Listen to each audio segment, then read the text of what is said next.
Corona जैसी महामारी का सामना ये दुनिया पहली बार कर रही है।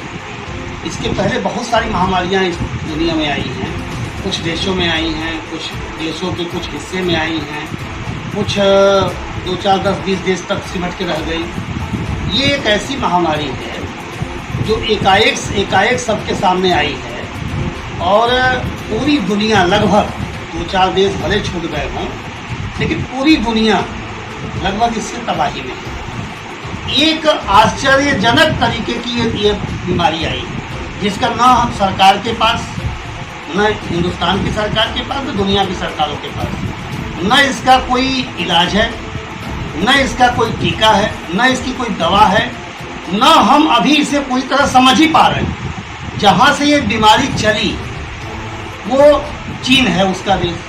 चीन की जो राजशाही है या जो वहाँ की व्यवस्था है सत्ता की, वो इतनी गोपनीय है कि अमेरिका जैसा देश या अन्य देश भी उसे बहुत बेहतर तरीके से, जितना चीन हमें बता पा रहा है उतना ही हम जान पा रहे हैं।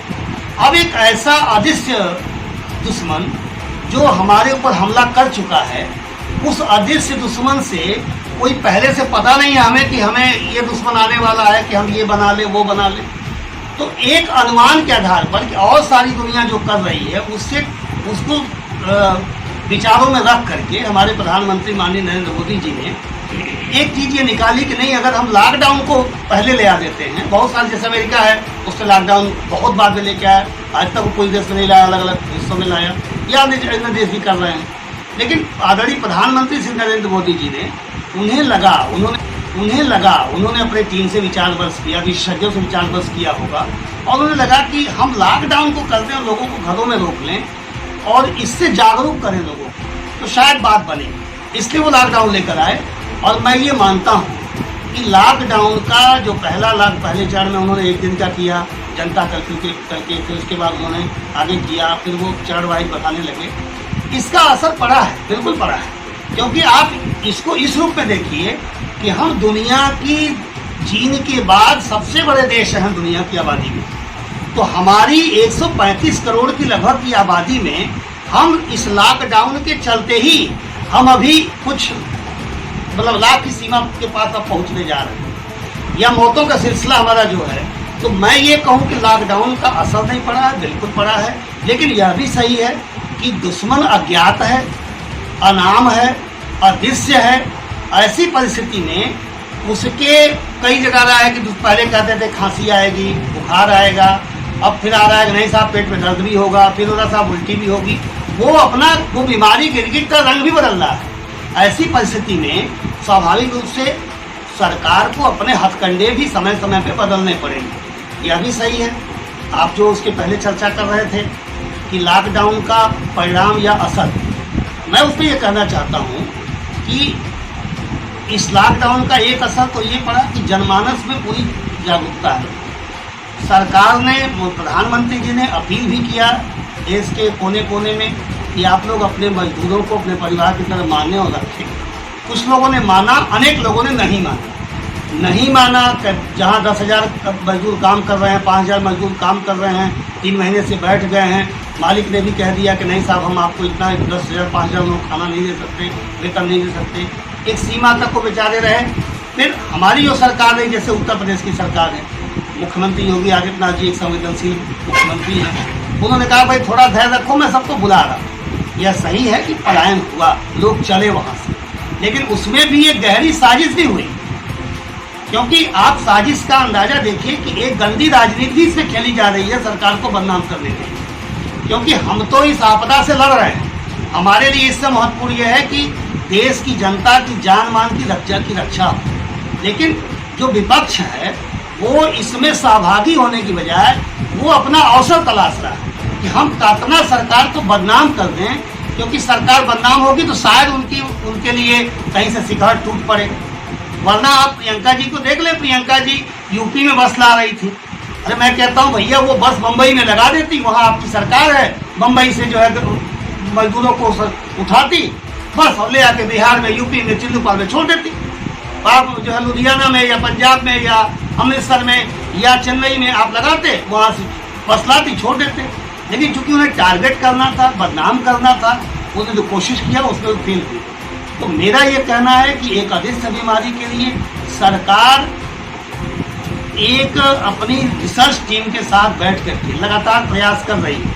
हो सकता है कि उसका किसी निर्णय से, एक तो विभिन्न मजहब, विभिन्न संस्कार, विभिन्न सोच का देश है ये। जो चीज़ें पूर्वांचल को पसंद है वो पश्चिमांचल को नहीं पसंद, जो स्टाइल हमारी है वो पश्चिम की नहीं है, जो पश्चिम यूपी की स्टाइल है वो कर्नाटका की नहीं है, जो कर्नाटका की स्टाइल है वो चेन्नई की नहीं है, जो चेन्नई की है वो गुजरात की नहीं है। तो विभिन्न सोचों वाला इस देश को एक नियम कहीं लागू भी हो सकता है, कहीं कहना चाह रहा हूँ कि हम विकसित देश नहीं, हम विकासशील देश हैं।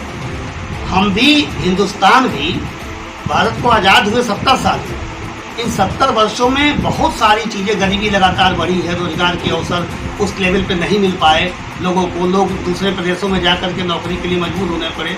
आज भी गरीबी और बेरोजगारी एक बड़ी समस्या के रूप में खड़ी है। सरकारें पिछली भी जूझती रही होंगी, लेकिन मेरा अपना मानना है कि मोदी 1 और मोदी 2 की जो गवर्नमेंट है वो अन्य पिछली सरकारों से कई गुना बेहतर जूझ रही है बेरोजगारी और गरीबी से। तो हम एक विकसित देश ना होकर के विकासशील देश हैं। हमारे पास भी अपने कम संसाधन हैं, इसके बावजूद कम संसाधन में भी हम दुनिया के अन्य देशों के जो विकसित देश हैं, वो जो कोरोना से लड़ करके और मौतों का सिलसिला उनके नागरिकों का जारी है, उसकी अपेक्षा कम संसाधन में हमारे प्रधानमंत्री नरेंद्र मोदी जी के नेतृत्व में हिंदुस्तान की जनता कम से कम नुकसान की तरफ है। जागरूकता बढ़ी है, लेकिन यह भी सही है, शिक्षा का दर आप देखेंगे, केरला का शिक्षा का दर कुछ और है, यूपी का शिक्षा दर स्तर कुछ और है, महाराष्ट्र का शिक्षा स्तर कुछ और है। तो जागरूकता में उस शिक्षा का भी असर है। जहाँ लोग जागरूक हैं, शिक्षित हैं, उन्हें समझ में आ रहा है कि इस कोरोना की महामारी से सरकार तो सुविधा दे सकती है, बचना हमें खुद है। हमें स्वयं को ये व्यवस्था करनी होगी कि हम हर हाल में 2 गज दूर ही बैठें, हर अवस्था में बिना मास्क लगाए न रहें, न घर में न बाहर। हर अवस्था में हम कुछ भी छूने के पहले या कुछ भी छूने के बाद अपने हाथों को 20 सेकंड तक कम से कम जरूर धोएं। तो ये तो हमें करना है। जो आपने कहा कि लोगों के रहने की व्यवस्था, आप ये देखेंगे, मैंने कहा कि हम कम संसाधन में बेहतर सुविधा हमारी सरकारें दे रही है, चाहे वो यूपी की सरकार हो, चाहे वो केंद्र की सरकार हो। लेकिन आप देखिए, बिल्कुल सही है, सरकार की मंशा थी कि 2022 तक उत्तर प्रदेश में एक भी घर कच्चा नहीं रहे, और इन्हीं 2 वर्षों में हर झोपड़ी को पक्का बनाने का वादा था योगी जी का और मोदी जी का। दुर्भाग्य, कोरोना हमारे सामने संकट आ गया, स्वाभाविक रूप से वो चीज़ें रुकी हुई हैं।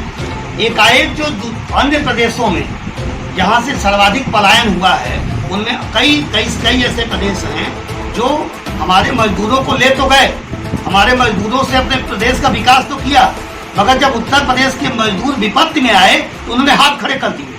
ऐसी स्थिति में उत्तर प्रदेश की सरकार अपने मजदूरों के साथ खड़ी हुई। 11 कल ही अभी एक MOU 3 साइन हुआ, 11 लाख मजदूरों को कंपनी से कमिटमेंट हुआ कि हम इन 11 लाख मजदूरों को काम देंगे। 20 लाख करोड़ का जो माननीय मोदी जी ने पैकेज दिया है, उसमें लघु, सूक्ष्म और मध्यम उद्योगों को, कुटीर उद्योगों को गांव-गांव में लगाया जाए। जो टेक्निकल हैंड हैं, वो टेक्निकल हैंड गांव में ही उद्योग लगाएं, यही पूंजी कमाएं। जो काम वहाँ करते थे यहाँ करें। बड़े पैमाने पे जो कुम्हारी का काम करते हैं, उनको चाक देने की व्यवस्था की, आप इलेक्ट्रिक चाक दीजिए, और यहीं पे आप जो है वो खूबसूरत चाइनीज टाइप का बर्तन बनाइए। जो सिलाई मशीन बड़े पैमाने पे गरीबों को देने की बात आ रही है कि आप यहीं पे गांव में जो है वो सिलाई कढ़ाई की व्यवस्था बड़े पैमाने पर शुरू करिए। इस तरह के उदाहरण दे रहा हूँ। जो बढ़ई है, अगर वो काम करना चाहता है, टेक्निकल है, सरकार उसकी मदद करने जा रही है कि आप गांव में ही रहिए और वहीं अपना लघु उद्योग तैयार करिए। तो हम सरकार की मंशा पूरी तरीके से बात-साफ है। सरकार सबको रोजगार देना चाहती है, मगर आबादी बड़ी है, संसाधन कम है, वक्त कम मिला है हमें इस अदृश्य दुश्मन से लड़ने के लिए। सरकार लड़ रही है और हमें ये भरोसा है कि मोदी जी के नेतृत्व में कोरोना से यह लड़ाई हम लोग जीतेंगे। और जैसा कि कल ही हमारे प्रधानमंत्री जी ने कहा कि ये आपदा भारत के विकास को रोक नहीं पाएगी, हम इसको भी परास्त करेंगे और अंत में हम लोग